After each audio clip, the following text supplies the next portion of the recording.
我也没走，他非要敲个立下来要几千块，我没有然后是不是非要到朋友那边修？我跟你讲，警察在这边，电视台在这边，你很不光彩。外卖小哥一边骑车一边看手机，结果不慎追尾前方的玛莎拉蒂。车主见外卖小哥不容易，原本几千块钱的维修费直接给降低到了800元，可外卖小哥却气急败坏，直言女车主臭不要脸，光天化日下竟敢敲诈自己。他之前撞过各种豪车，人家都是要100-200块钱，你一个破玛莎拉蒂，凭什么要自己800块呢？女司机闻言气得直接报警，而结果让外卖小哥肠子都悔青了。据女司机所述，当时自己以20-30迈的速度在道路上正常行驶，见到前方是红灯后就停了下来，可没过几秒，外卖小哥就像双目失明般撞上了自己的车屁股。女司机虽然十分心疼，但考虑外卖小哥赚钱不易，便提出私了解决此事。随后女司机还特意问询了懂车的朋友，朋友表示修补一次车漆少说也要几千块钱，而女司机却只想让小哥支付800块钱，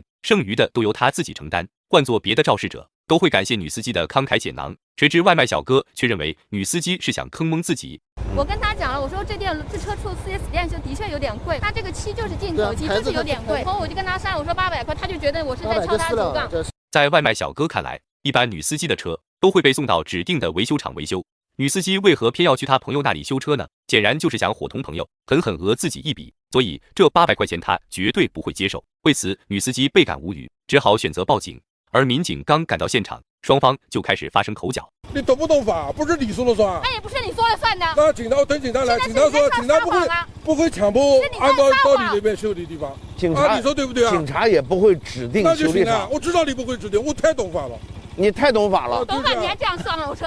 据外卖小哥所述，他之前曾撞过比玛莎拉蒂还要昂贵的豪车，他忘记了是什么牌子，只知道车前有个小金人。不过车主却只让他赔偿了200块，为何到了女司机这里就狮子大开口索要800块呢？别看他文化低就试图敲诈自己，他可是非常懂法律的，必须要去他指定的维修厂修车，无论多少钱他都愿意承担。反正女司机就是不能去他朋友的修理厂修车。本来我们给他提了一个要求，我跟我老婆说的，我都去我朋友那时候还便宜一点，他现在这个样子，那我就去 4S 店就4-5千。对此，女司机的丈夫提出，既然外卖小哥如此不知好歹，那么他只能把车送去 4S 店维修，到了那时候，希望外卖小哥不要后悔。而外卖小哥也不是吃素的，表示自己大丈夫能屈能伸，无论 4S 店报价多少钱，他都能承担得起。他认为维修玛莎拉蒂根本花不了几个钱，索要800元未免太过分了，所以不会同意女司机去朋友那里维修，而是坚持要去 4S 店维修，主打一个不撞南墙不回头。为此，民警也想劝说外卖小哥，谁知还反被小哥一番数落。你还要扯那么多干什么呢？浪费时间。我是怕你不要批评我，我要批评你。我要节约时间，就处理，就事论事，就说钱，就谈钱，就不谈钱啊，不谈钱，就谈去到哪里修车。